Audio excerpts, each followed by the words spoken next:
Hello everyone, I am Neelam Dahiya. Welcome to my channel. आज के video में हम करेंगे क्लास 10 की एक्सरसाइज 1.3 का question number 1। Prove that √5 is an irrational number.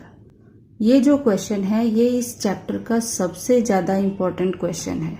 इस टाइप का क्वेश्चन बोर्ड में ऑलमोस्ट एवरी ईयर पूछा जाता है। √5 के प्लेस पे नंबर चेंज हो सकता है, √2 हो सकता है, √3 हो सकता है, √7 हो सकता है, कुछ भी हो सकता है, बट क्वेश्चन का टाइप यही रहेगा। सो ध्यान से देखना। इस क्वेश्चन को हम कॉन्ट्राडिक्शन की हेल्प से प्रूव करेंगे। कॉन्ट्राडिक्शन मीन्स हम मान के चलेंगे कि √5 को हमें इरेशनल प्रूव करना है, बट हम एज्यूम करके चलेंगे कि √5 इरेशनल नहीं है, रैशनल नंबर है। ठीक है, और एंड में फिर हम देखेंगे जो हमने एज्यूम किया था वो रॉन्ग है। दैट मीन्स वो एक रैशनल नहीं है, वो इरेशनल नंबर है। Okay, so let's start. So here let √5 be a rational number. √5 एक रैशनल है। अब रैशनल नंबर का फॉर्मेट क्या होता है? It can be written in p/q form where q not equal to 0। So here also √5 को हम ले लेते हैं a/b। p/q फॉर्म में कोई भी नंबर a/b ले लिया। अब यहाँ पर most important thing to describe a and b कि a एंड b यहाँ पर कैसे नंबर हैं। Where a and b are को prime numbers and b not equal to 0। Denominator तो 0 हो ही नहीं सकता। अब को प्राइम क्या होता है? को प्राइम होता है वो पॉजिटिव इंटीजर्स जिनका कॉमन फैक्टर ओनली 1 होता है। ठीक है, उनमें और कोई कॉमन फैक्टर नहीं होता, सिर्फ 1 ही कॉमन फैक्टर होता है। Means you can say they are in their lowest form. Okay, ऐसे नंबर्स जो लोएस्ट फॉर्म में रिप्रेजेंटेड हो and b not equal to 0। तो ये लिखना बहुत ज़रूरी है कि a एंड b यहाँ पर क्या है। अगर को प्राइम नहीं होंगे, मीन्स अगर कोई फैक्टर इनमें कॉमन होगा तो वो कट हो सकता है and we can reduce the number to the lowest form. तो हम बिगनिंग से ही उसको लोएस्ट फॉर्म में ही लेके चलेंगे। राइट, सो नाउ नेक्स्ट, अब हमें ये स्क्वायर रूट यहाँ से हटाना है। अब स्क्वायर रूट हटाएंगे तो हमें स्क्वायरिंग बोथ साइड्स करना पड़ेगा। सो स्क्वायरिंग बोथ साइड्स, स्क्वायरिंग करेंगे तो √5 का स्क्वायर तो 5 मिलेगा एंड a/b का स्क्वायर करेंगे तो a²/b² मिलेगा। ओके, नाउ यहाँ से transpose this b² to here. b² को 5 के साथ ले आओ तो हमें मिलेगा, यहाँ डिवीजन में इधर आके मल्टीप्लाई हो जाएगा। 5b² is equal to a²। इसका क्या मीनिंग है? यहाँ से हम क्लियरली देख सकते हैं कि 5 एक प्राइम नंबर है और 5 इंटू b² लिखा है, मीन्स 5a² का एक फैक्टर है। ओके, 5b² के बारे में तो हम कुछ नहीं बोल सकते, कॉम्पोजिट है या प्राइम है। 5 को हम क्लियरली देख सकते हैं कि वो एक प्राइम नंबर है, प्राइम नंबर है एंड प्रोडक्ट की फॉर्म में है दूसरे नंबर के साथ। तो 5a² का एक फैक्टर है और अगर वो फैक्टर है तो वो a² को डिवाइड कर सकता है। Okay, so here we can write 5 divides a²। और थ्योरम 1.3 में हमने स्टेटमेंट किया था, अगर कोई प्राइम नंबर a² को डिवाइड करता है वो a को भी डिवाइड करेगा। This implies 5 divides a by theorem 1.3। Okay, ये हमने किया है, मैंने ऑलरेडी एक्सप्लेन किया है इस थ्योरम को अपने प्रीवियस वीडियो में। तो जिसने नहीं देखा है दे कैन वॉच। 5 अगर a² को डिवाइड करता है तो 5 a को भी डिवाइड करेगा। नाउ अब 5 a को डिवाइड करता है, अगेन थोड़ा सा हम जहाँ से यहाँ से स्टार्ट किया था हम उसी स्टेटमेंट पे आएंगे। 5a² को क्यों डिवाइड करेगा? क्योंकि वो उसका फैक्टर है।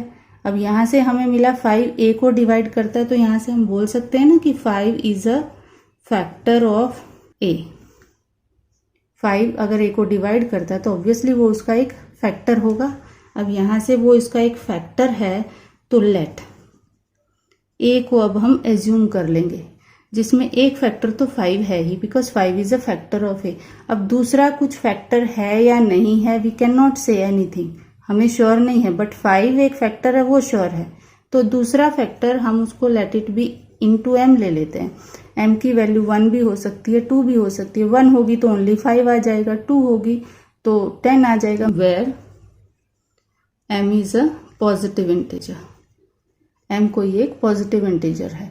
अब a की वैल्यू 5m है। अब इस a की वैल्यू को हम रखेंगे इक्वेशन नंबर 1 में। अब इक्वेशन 1 ये था, ठीक है, जहाँ पर हमने a स्क्वायर की वैल्यू निकाली है ना, वो इक्वेशन 1 है। तो यहाँ पर a की वैल्यू 5m हम यहाँ इस इक्वेशन में रख देंगे। तो what we will get, 5b square is equal to a square है तो 5m का whole square, and when you will do 5m whole square you will get 25m square, ठीक है। नाउ दिस इम्प्लाइज, इस 5 को वापस यहाँ ट्रांसपोज कर दो। ये थोड़ी देर में अभी समझ आएगा कि हम ये क्यों कर रहे हैं अभी। सो 5 को इधर ट्रांसपोज करो, b स्क्वायर हो जाएगा 25/5 m square, and 25/5 is 5m square, ठीक है। अब जो b स्क्वायर हमें मिला, it is somewhat like a square.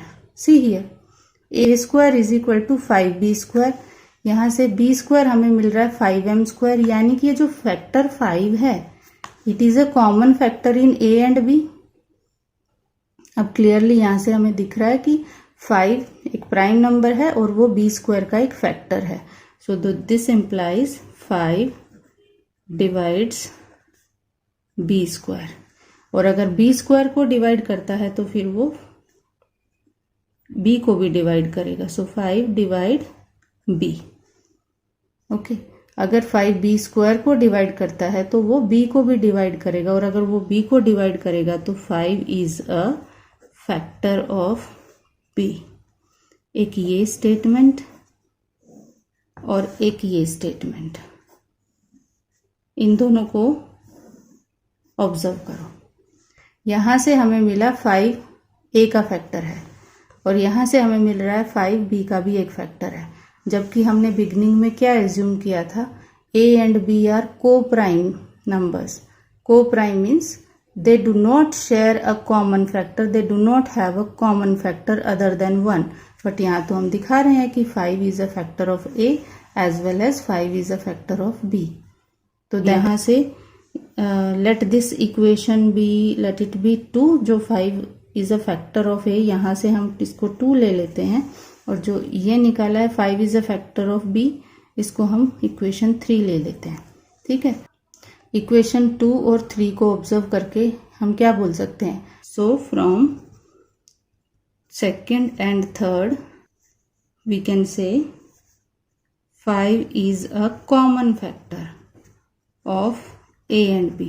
So equation number 2 and equation number 3 से हम क्या कह सकते हैं कि 5 is a common factor of a and b, और अगर ये कॉमन है तो ये हमारे इस स्टेटमेंट को कॉन्ट्राडिक्ट करता है, that a and b are को prime. Now this contradicts our assumption. क्या अज्यूम किया था हमने, a एंड b आर को प्राइम। सो जो हमारी अजम्पशन थी, it contradicts that. So this contradicts our assumption that a and b are coprimes, ठीक है। और सो अगर ये हमारी स्टेटमेंट को ही कॉन्ट्राडिक्ट करता है तो that means our assumption was wrong. Therefore our assumption that √5 is a rational number is wrong. हमने जो एज्यूम किया था कि √5 एक रैशनल नंबर है, वो अजम्पशन ही हमारी रॉन्ग है।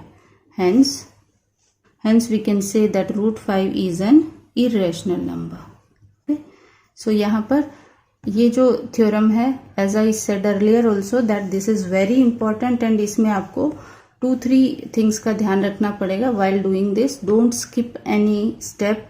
एक तो ये चीज मेंशन करना बहुत जरूरी है एग्जाम में, बिकॉज मार्क्स जो है वो बाइफरकेटेड होते हैं फॉर ईच स्टेटमेंट। तो ये स्टेटमेंट यहाँ पर आप ए और बी को कैसे एज्यूम करोगे, ये मेंशन करना बहुत जरूरी है। देन बीच का कैलकुलेटिव पार्ट, एंड लास्टली ये जो हमने लिखा है कि वेयर, जो भी हमारा एजम्पशन था, how we have got contradiction for that and how our assumption is wrong, ये पूरा मेंशन करना भी बहुत ज़रूरी होता है, बहुत इंपॉर्टेंट होता है। So hope this is understood and if you liked the video please give a thumbs up and कोई सजेशंस है, फीडबैक है या कोई क्वेरी है, you may ask in the comment box. And channel को अभी तक अगर सब्सक्राइब नहीं किया है तो प्लीज़ कर लीजिए। Thank you.